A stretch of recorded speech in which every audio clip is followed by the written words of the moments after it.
بسم اللہ الرحمن الرحیم۔ السلام علیکم ناظرین، پروگرام شام ہدایت کے ساتھ میں ہوں آپ کا میزبان عمران نقوی۔ ناظرین، گزشتہ جو پروگرام ہم نے 2 کیے ان پروگرامز میں ہم نے جو ان کا موضوع ہم نے جو ڈیسائیڈ کیا تھا وہ تھا پاکستان میں تعلیمی نظام کے حوالے سے۔ ہم نے سیاسی جماعتوں کے رہنماؤں کو یہاں دعوت دی اور انہوں نے تعلیم کے حوالے سے گفتگو فرمائی۔ اور اس میں پھر دوسرا ہمارا جو پروگرام تھا اس پروگرام میں ہم نے رضا علی عابدی صاحب جو کہ بہت ہی مشہور معروف جو ہے ادیب بھی ہیں، تصنیف کو بہت ساری تصنیف ہیں ان سے بھی ہم نے گفتگو کی۔ اس میں ڈاکٹر رضی محمد صاحب بھی شامل ہوئے جو کہ بہت بڑے ڈاکٹر ہیں، پاکستان کے سرجن ہیں، وہ بھی شریک ہوئے۔ اور اس پروگرام کا مقصد جو ہے پاکستان میں فلاحی نظام اب تک قائم کیوں نہیں ہو سکا، ہم نے اس کو اپنا موضوع بنایا اور اس حوالے سے گفتگو فرمائی۔ اور آج ہمارا جو تیسرا پروگرام ہے وہ بھی اسی حوالے سے، لیکن اس کی ان تمام کڑیاں جو ہیں وہ یہاں ملتی ہیں کہ ہم نے آج جو پروگرام اپنا اس کا جو عنوان ہے یا موضوع ہے وہ یہی ہے کہ پاکستان میں جو لیگل ایجوکیشن ہے اس کے حوالے سے کیا ہو رہا ہے اور کیا ہم اس میں بہتری لا سکتے ہیں، اور جو عدالتی نظام پاکستان میں ہے اس کو ہم کس طرح سے بہتر بنا سکتے ہیں۔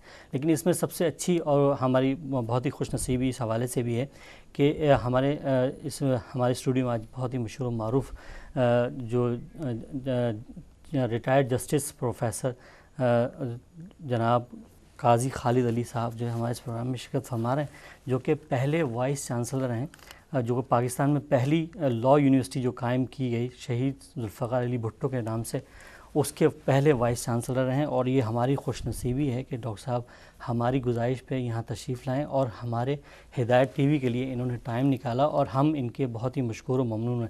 السلام علیکم ڈاکٹر صاحب۔ وعلیکم السلام۔ ڈاکٹر صاحب، میں آپ کا شکر گزار ہوں اپنے ہدایت ٹی وی کی جانب سے بھی کہ آپ ہمارے اس پروگرام میں جو کہ لاء ایجوکیشن کے حوالے سے منعقد کیا جا رہا ہے اس میں آپ یہاں ہمارے ساتھ موجود ہیں۔ ڈاکٹر صاحب، ڈاکٹر صاحب سے ہم جو گفتگو کریں گے اس میں جو موضوعات ہمارے زیر بحث آئیں گے وہ جو پاکستان میں لیگل جو ایجوکیشن کا نظام ہے اس میں، کیونکہ ڈاکٹر صاحب کی بہت زیادہ کاوشیں اس میں شامل ہیں۔ ڈاکٹر صاحب جب ریٹائرمنٹ کے فوراً بعد جب جسٹس کے عہدے سے جب ریٹائر ہوئے ڈاکٹر صاحب، تو انہوں نے فروغ تعلیم جو بہت ہی اہم موضوع ہے ایجوکیشن، وہاں کا جو لاء کے حوالے سے ایجوکیشن میں اس میں بہت کاوشیں ہیں، بہت سارے کام ڈاکٹر صاحب نے دن رات انجام دیے۔ اور صرف یہی نہیں، ڈاکٹر صاحب نے جب وزیر تعلیم صوبائی وزیر تعلیم سندھ رہے اس میں بھی ان کی جو کاوشیں ہیں وہ بہت زیادہ دکھائی دیتی ہیں، اور جو کام ڈاکٹر صاحب نے وہاں کیا وہ بھی قابل ستائش ہے۔ اور سب سے پہلے تو ہم ڈاکٹر صاحب سے جاننے کی کوشش یہ کریں گے، ڈاکٹر صاحب آپ نے ابتدائی تعلیم کہاں سے حاصل کی، اور آپ نے شعبہ قانون کو کیوں جو ہے وہ انتخاب اس کا کیوں کیا، اور اس میں اس تعلیمی مراحل میں کہاں سے آپ کو مشکلات ہوئیں اور کس طرح سے آپ نے اس تعلیمی میدان میں اپنا باقاعدہ آغاز کیا؟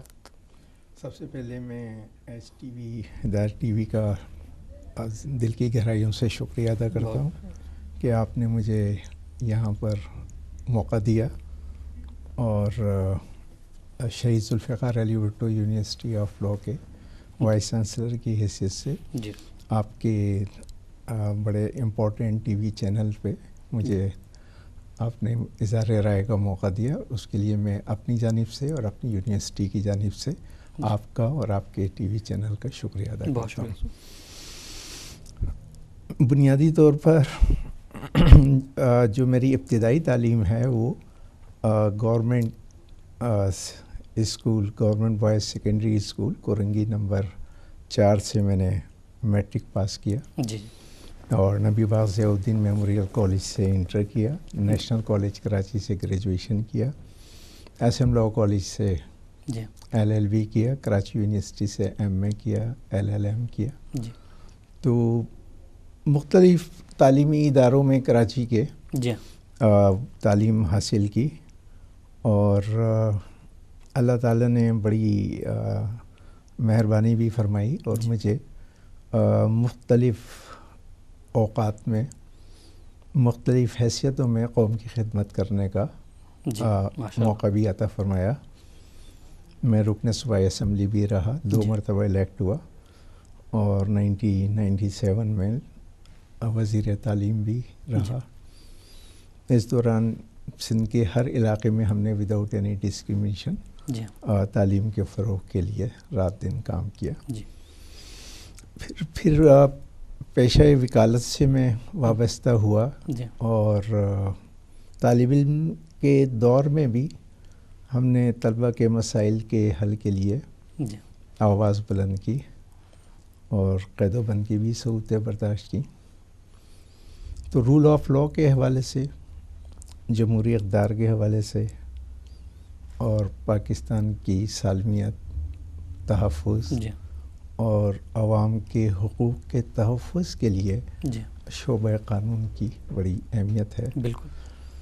تو اسی میں پھر شعبہ قانون میں وکالت کے طور پر جی وکالت شروع کی اور district court, high court, supreme court میں جی پریکٹس کی.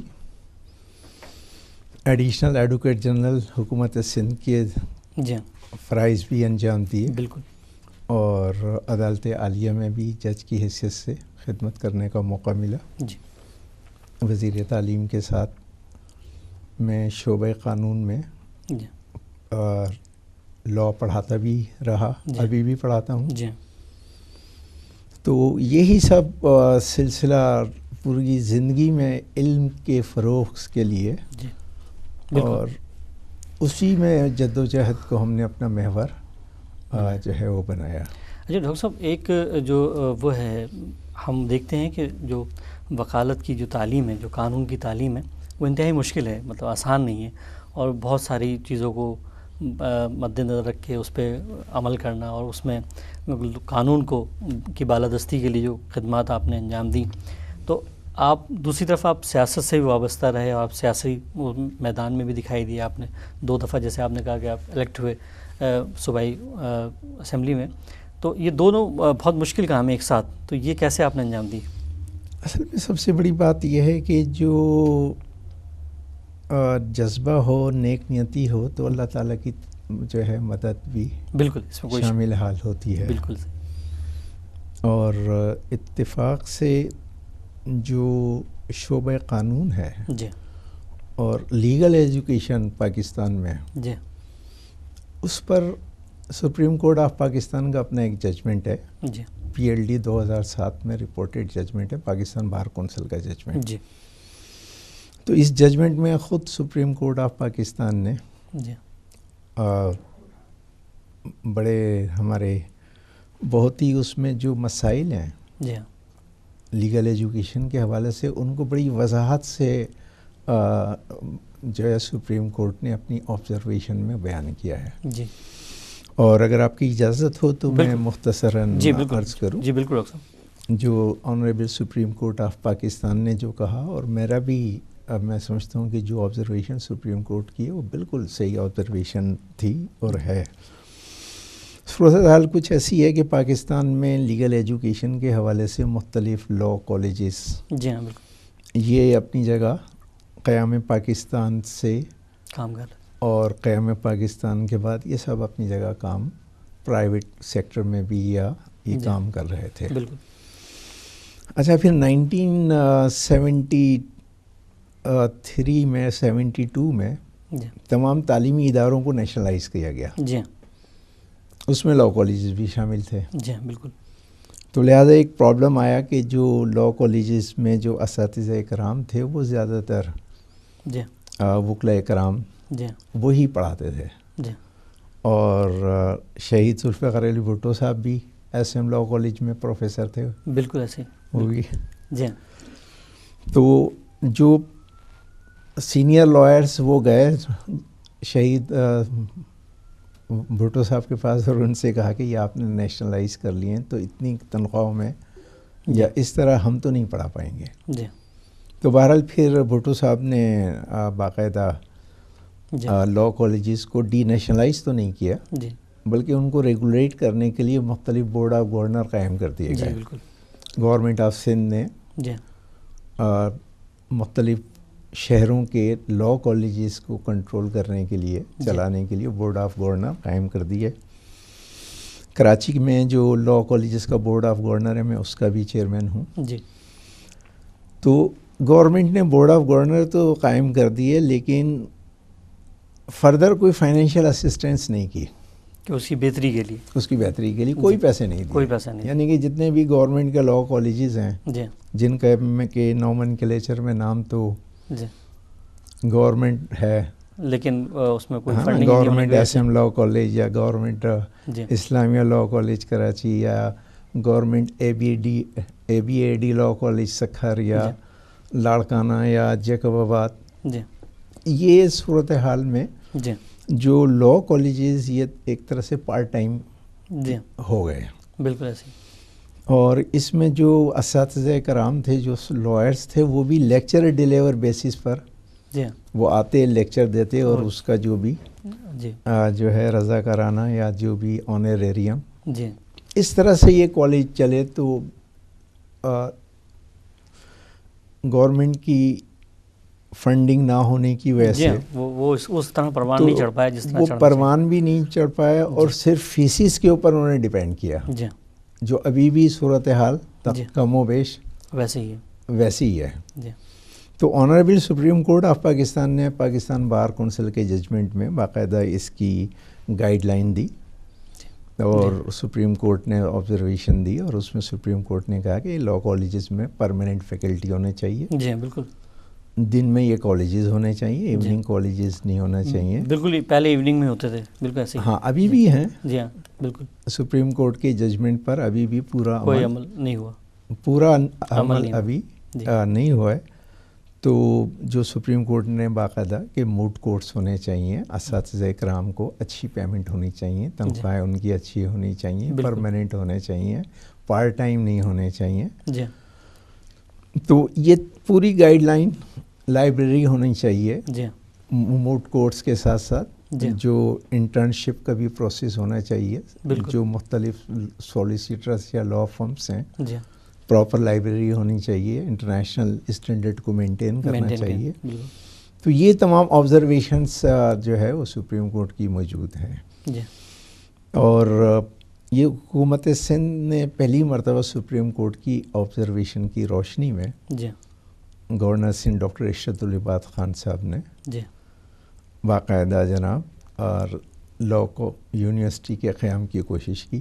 کیا کہنا ہے، بالکل پہلے یونیورسٹی جو بنائی گئی وہ بنائی گئی ڈاء یونیورسٹی، ڈاء میڈیکل کالج کو گورنر سندھ ڈاکٹر ارشد العباد صاحب نے جی باقاعدہ اس کو یونیورسٹی بنایا. پھر ڈاکٹر ارشد العباد گورنر سندھ بڑے صاحب معاملہ فہم اور بڑے سافٹ اسپوکن اور قائد تحریک الطاف حسین کی جو تربیت ہے اس کے مطابق وہ قوم کی خدمت کرنے میں، اس میں کوئی شک، بالکل صحیح. تو 2003 سے ڈاکٹر ارشد العباد صاحب نے کوششیں شروع کی، جی اور اس کے بعد مختلف حکومتیں آئیں اور جی چلی گئیں. جی لیکن 2012 میں پھر گورنر صاحب کی صدارت میں اجلاس ہوا، اور اس وقت کے وزیر قانون ایاز سومرو صاحب بھی اس میں موجود تھے، وزیر تعلیم اس وقت پیر مظہر اللہ صاحب بھی موجود تھے، اور گورنر صاحب نے سید قائم علی شاہ وزیر اعلیٰ صاحب.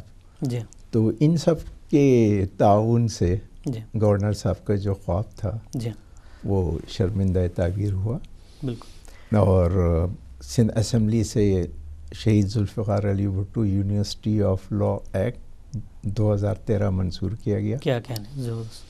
اور 20 مارچ 2013 کو جو ہے مجھے وائس چانسلر کی ذمہ داریاں سپرد کی گئیں. جی ڈاکٹر صاحب، ایک کافی لمبے عرصے کے بعد جو ہے مطلب یہ کاوش یا کوشش جو ہے وہ پروان چڑھی ڈاکٹر ارشد العباد صاحب کی وجہ سے، اور آپ کی جو خدمات آپ کی اس میں ہیں اس کی وجہ سے. تو اتنا گیپ کیوں آیا، مطلب کیا وجہ تھی کہ مطلب یونیورسٹی پہلے قائم کیوں نہیں ہو پائی، اس میں کیا چیزیں تھیں جو رکاوٹ بن رہی تھی؟ اصل میں جہاں پر جو ہمارے یہاں ریڈ ٹیپزم بھی کہہ لیں، اور دوسرا ویژن کی بھی کمی ہے. جی ہاں بالکل بالکل. تو میں اپنی حکومتوں کی عزت و توقیر میں کمی کیے بغیر جی یہ عرض کروں گا کہ جو ہماری تاریخ ہے جی تعلیمی اداروں کے قیام کے حوالے سے، جی وہ بڑی پرانی تاریخ ہے، لیکن کوئی اتنی جو ہے کوئی سنہری الفاظ سے لکھنے والی بالکل نہیں ہے. اب جیسے مثال کے طور پر جب تاج محل تعمیر ہو رہا تھا جی اس وقت یہ ہارورڈ اور جو یونیورسٹیز تھیں مغرب میں جی تو یہ اپنی جگہ. تو ہمارے ہاں میں بڑی جو ہے اپنی ذاتی جو تجربے کی بنیاد پر جی بالکل میری یہ میں گزارش کروں گا کہ ہمارے یہاں ایجوکیشن سیکٹر اور ہیلتھ سیکٹر کو بڑا نیگلیکٹ کیا گیا ہے. جی اور جب میں ایجوکیشن میں تھا جی تو اس وقت بھی جب میں نے آپ کی میں 2 منٹ اور اگر ایکسپلین کرنے میں لے بالکل لوں. ڈاکٹر صاحب اس کو ہم بالکل اس میں ابھی ہم ایک مختصر سے بریک پہ جا رہے ہیں اور اس بریک کے بعد جب واپس آئیں گے پھر یہیں سے یہ سلسلہ جو شروع کریں گے اور اس میں ہم جو ہمارے سامعین ناظرین ہمیں دیکھ رہے ہیں اور سن رہے ہیں ڈاکٹر صاحب کی موجودگی کا فائدہ اٹھاتے ہوئے وہ بھی اس پروگرام میں شامل ہو سکتے ہیں. سوالات کا بھی سلسلہ شروع ہوگا اور اس میں سوالات میں بھی جو ہے نا ڈاکٹر صاحب سے آپ بالکل تمام لوگ ڈائریکٹلی سوال کر سکتے ہیں. ڈاکٹر صاحب ان کے جوابات بھی انشاءاللہ دیں گے. تو ایک مختصر بریک اور بریک کے بعد پھر آپ کی خدمت میں حاضر ہوتے ہیں.